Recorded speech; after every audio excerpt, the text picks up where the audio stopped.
Hi, I'm Noam Wasserman, Dean of the SciSim School of Business at Yeshiva University. I was a longtime professor at Harvard Business School, an entrepreneur, and a venture capitalist. I wrote the bestseller, The Founder's Dilemmas.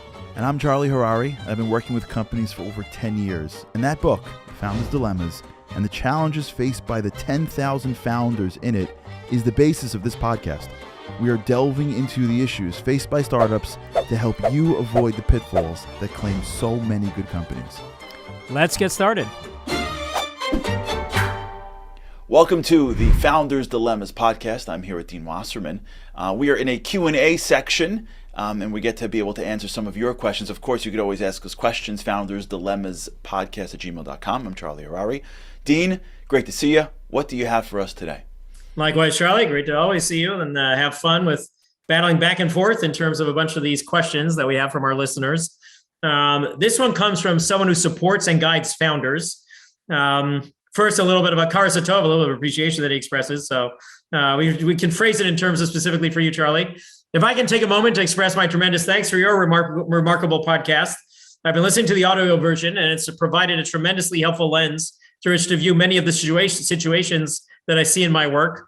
I believe that the principles equally apply to low-tech small businesses and to services businesses, rather than just to Silicon Valley venture capital type startups. Many folks make benefit if you could flesh that out. And so I think it's a great question unto itself, but also it's an opportunity for us to review a bunch of the things that we've covered.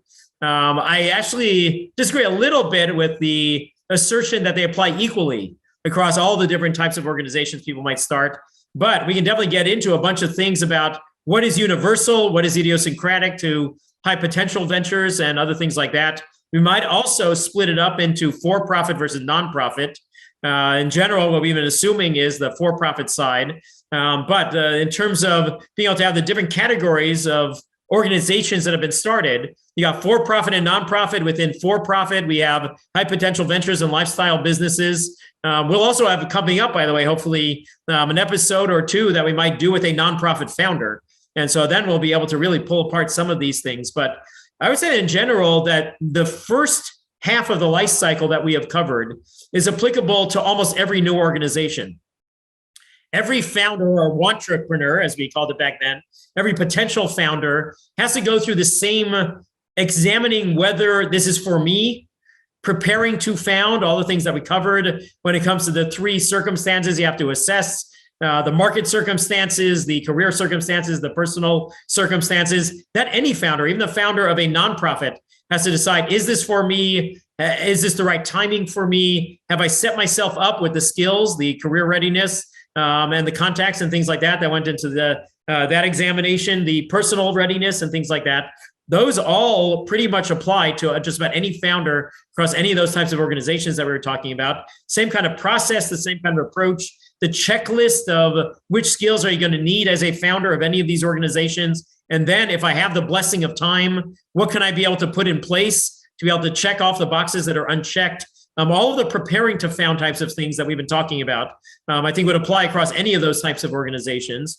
And then when you're deciding to ramp up to found and stuff like that, when you're talking about the founding team, the bringing the hires, other things like that, we talked about the 3 R's. The decisions that you make around the relationships you're going to tap, where you're going to look for those co-founders. Is it going to be friends of yours, family, prior coworkers, relatively acquaintances or strangers and things like that. The second of the R's, the roles in decision-making. Third of the R's, the rewards. Any for-profit is going to face all 3 of the R's. The exception that I would paint is in the nonprofit realm. If you will, we can say there's going to be 2.5 of the R's. There's no real equity ownership to split. So there's some of the key things that we had focused on within the founding teams. That one wouldn't apply to the nonprofits, but otherwise, same kind of things even in nonprofits of deciding on the relationships, the roles in decision-making, the financial rewards from the perspective of the pay and other things like that people are going to get the compensation. And then finally, one just to wrap in a recent one that we've had with the interview that we did with Gilles Gade, the founder CEO of Cross River Bank. When you are creating that early team and the culture within it, he talked about the values-driven culture, the way in which those should be informing just about everything that you are doing, maintaining the culture as you are growing.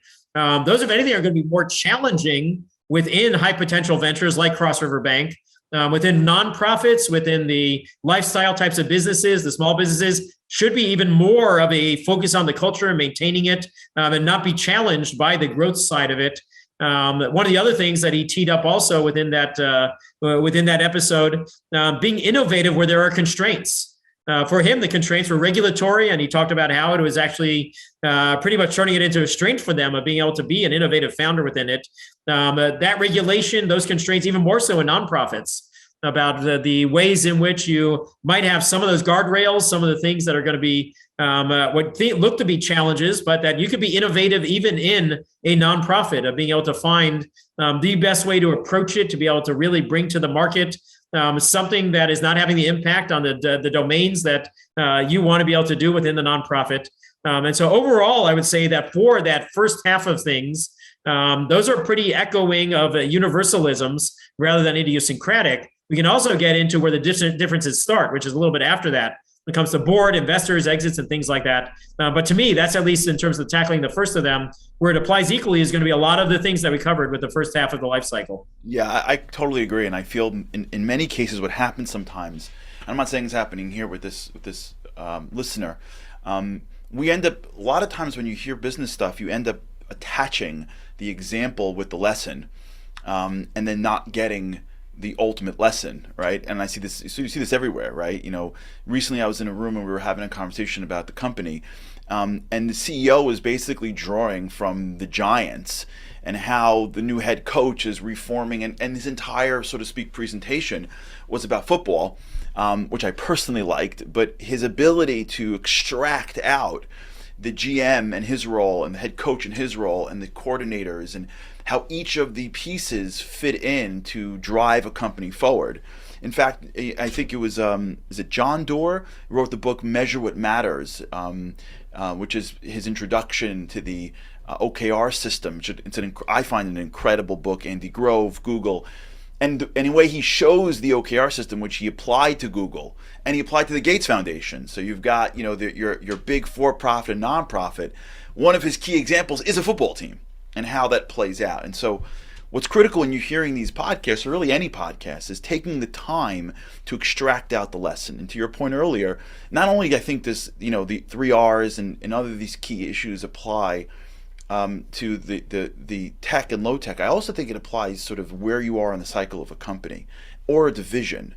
Many times if you're listening to this and you're going, I'm starting a company, I'm just sitting in a division of a large company and the division's failing. Well, guess what? Well, if the division's failing, the relationships that you have and who's doing what, and the roles and the rewards is super applicable to a company that's been around for 50 years and one little division, so to speak. That one little division in a big company has the same basics of the infrastructure that you need to be successful as a Silicon Valley startup.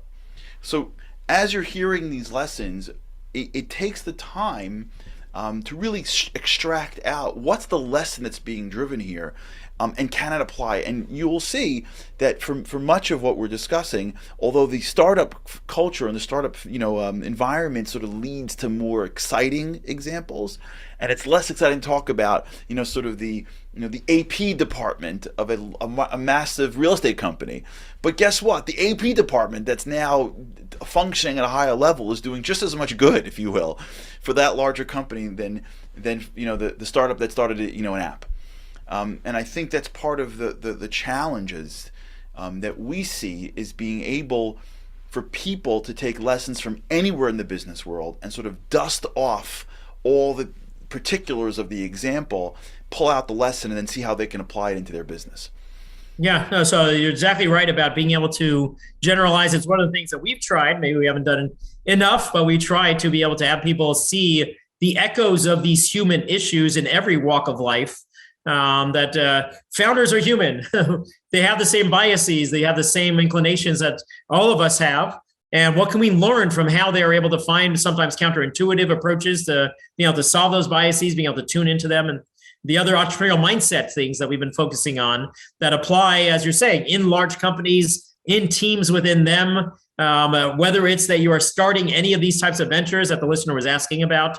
All of these are hopefully echoes that the human element is going to be applicable in any of those walks of life. In terms of getting into some of the differences, where it's going to be a bit different, they're within high potential ventures. And as we talked about halfway through the first season, when you are creating a board of directors, when you're bringing in investors, those types of things are going to be a little bit different when it comes to high potential ventures. If you're just doing the mom and pop small business, the lifestyle business and things like that, then you aren't necessarily going to be bringing in outside money. You're not going to have to worry about a bunch of the investor things that we talked about with terms of investment, being able to get a little bit of a competition going among multiple investors so that you'll be able to have a little bit better negotiating power than you would be able to have otherwise. If you are just self-funding it, if you are doing a bunch of what's called bootstrapping, that you take either the money that you've saved or the internally generated cash, plowing it back into the venture, into whatever the organization is, then you won't have to worry about taking outside money. So that's going to be a difference. And a lot of times the board of directors that you create, because those investors want to be able to have some protection over their investment, they want to be able to have some say and do their fiduciary duties to their own investors, things like that. The board that you're going to have to create might be a bit different. At the same time, we also talked about the benefits to founders of having some of the discipline of a board, having the guidance that comes from advisors, that they'd be able to be serving as board members, a little bit more engaged possibly, that they have an official board seat and other things like that. And so when you're creating a board, sometimes even if you aren't forced to by taking investor money, it might make sense for you to be able to create that type of a thing. Now, we just had recently our Q&A that we had about FTX's founder and the way he approached having a neutered board, no discipline for that founder, the fraud that he was creating. There was no one with the oversight to be able to check it or anything like that. And so even those types of things can happen in the for-profit realm, but anyone should be thinking about how to get the best advice, how to be able to get the best engagement from people, how to be able to fill in your holes. So the board can sometimes play a key part of that. And when you're creating that, the fundamentals of structure and process within the board should be pretty similar to the things that we covered. When we're talking about also the nonprofits, and when you're talking about investors, there's the equivalent of those within the nonprofit realm. Instead of being venture capitalists, you might have venture philanthropists. You might have donations and donors that you're raising things from, grants that you're trying to get. Being able to tune in the same way that we talked about, understanding where there might be misalignment, where there might be a different approach and mindset that your investors are taking to it, being able to tune in to the grant organization, to the venture philanthropist. What is their mindset going to be? What are their worries going to be when they're doing due diligence on me? What are the other things that you might be having the misalignment that you have to work extra to be able to understand each other and be able to align? Those are the same kind of fundamentals that would apply even in a nonprofit that's looking to take money from some of those outside people. You know, it's interesting, and I think this is maybe a takeaway lesson for our listeners. It takes time to convert properly, right? And if those of you who are familiar with the language of Hebrew, you'll know that Hebrew has a different. English is left to right. Yeah. Right? Hebrew is right to left. Right to left. And so even some of the words and how the expressions go, and the adjectives and the nouns is transferable. And so many times when you're translating Hebrew to English or English to Hebrew, it takes a little bit more thought to actually convert the expressions and get it, because they don't really translate as smoothly. This is really, I think, the same metaphor in that many times we translate concepts, but we don't take the time to fully get it.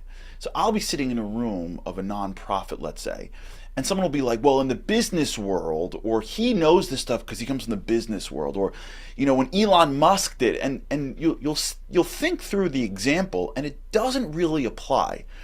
But because there's a concept in the business world, it gets put into the nonprofit world without really converting properly, and as a result, it leads them down a path that doesn't really work. Right? You can't scale as easily in the nonprofit world, or the product doesn't really have the capacity to have these many millions of people because the market of this nonprofit is a small little community, like, in Jersey and Long Island. Like, as you think through being able to take lessons, you have to convert it. And so the two things I want to sort of leave for our listeners is there's lessons everywhere, and the real wisdom is learning from places that are not so obvious. and knowing how to take founders' lessons that are being applied to a startup and put them into a 100-year-old nonprofit. And being able to do that in the way that Dean did and the way others do is critical, because you have to draw the right lessons and not the wrong lessons. But that's one. But let me take you to two, and then maybe you can just toggle with this and tell me what you think. A lot of times, as the Dean mentioned, there are things that are in place because of bad acts, because of mistakes, right? If you look at the banking industry, a lot of the stuff that's in the banking industry is because of bad banking. You know what I'm saying? Like, that's why people wanted to get rich on someone else's back. So they made terrible mortgages and cut them up and sold them. And now there's lots of people that have foreclosed on their homes. So as a result, they have to create guardrails. In your industry, there may not be guardrails, but you may learn a lot from the guardrails that were put into someone else's industry. Like you said earlier, like you may be running a division of a company, or maybe in a mom and pop, or maybe in a nonprofit, and you don't need a board. But guess what? Boards are important because they're fiduciaries to the shareholders, and being able to check your stuff against smart people is a good idea. It's annoying. You like to make your own calls. You'd like to not have them look over your shoulders. You'd like to have a toothless board. But if you're playing a long game, smart people that you have to check into is a really good idea. And if you're running a nonprofit, or if you're in a company and you're not using your money, you may be soft with someone else's dollars. And I was talking to someone recently about the use of a certain consultant, and they're saying to me, like, yeah, we're a nonprofit, we're for profit, but they did nonprofit work. And I was saying to them, well, sometimes nonprofits spend more money on consultants than for profits, because nonprofits don't spend their own money many times. Not all of them, but lots of times you'll find that high-priced consultants make more inroads in nonprofits. So sometimes if you're running a nonprofit, and if you lose money, it's not coming out of your paycheck, but you apply to yourself and to the team the same discipline as that founder who has to pull money out of his pocket to make payroll. So wherever you are, this is critical thinking. One, how do I extract lessons from things that are not like me? And two, how do I take things that are not applicable to me but can be beneficial to me and put them in? And I think those two pieces could be critical for. Yeah, so to give you an example about moving across the divide, taking the best practices from one domain and bringing it to the other. About a decade ago, we started a new high school here in Boston. It came to be called S2E14. And a critical thing that I was able to do there, I was the founding chairman of the board, was take things that I had learned over the prior decade about startup boards, about best practices around governance, around being able to plan for scaling. A lot of times, typically when a school is started, there'll be an initial board they'll bring on with a few of the parents. Usually they will look, going back to our homophily concept, birds of a feather flocking together, that board will look very similar. It'll be very similar people on it. There'll be a lot of holes that will be left in terms of capabilities. It wouldn't be built to be able to scale into something that's going to be a larger high school board, if you will. And so that causes problems of boards of nonprofits having to transition at a key inflection point to a brand new model, being able to get more formal, being able to get more professional, being able to check off boxes in the capabilities realm. What we did was we took a bunch of the best practices from the startups and the other governance arenas that I had been studying, and we built Yeshiva or Yisrael's board to be able to be scalable and to be able to check off a whole bunch of the boxes that we've talked about. When it comes to founding teams, what are the key things you need to be able to succeed? What is that checklist going to do in terms of driving who is going to be on the board? Make sure you have at least one person being able to check off each of the key skills. That's what we built in terms of the board for this nonprofit. And we were taking a whole bunch of the for-profit best practices, incorporating that in. And now a decade later, with now there's verging on almost 50 boys who are in that school, it is still the same exact board structure. It is still the same approach. From the beginning, we had an expert in finance. We had an expert in education. We had an expert in like each of the boxes that we had on the checklist that we had to be able to fill. And that has continued now of our being able to have. There's some new players. Each of them is now filling in that same box that was critical back then. There are a few ones that we've grown in terms of adding things as it's grown, but otherwise the same process, the same structure, the same composition and things like that of the board is the same kind of thing, because we were able to take those longer term perspectives, be able to take the best practices from for-profit and take a small high school that was being built and be able to build it for the future and be able to have it be scalable. Wow. So anybody who is interested, please feel free to reach out to us. Thank you so much for that incredible question, and I hope that we provided some value to you. Please feel free to continue to ask us questions, foundersdilemmaspodcast@gmail.com. And we look forward to seeing you on future episodes, and feel free. If there are things that you want us to cover, reach out to us, and we look forward to doing so. Take care, and we look forward to seeing you next time.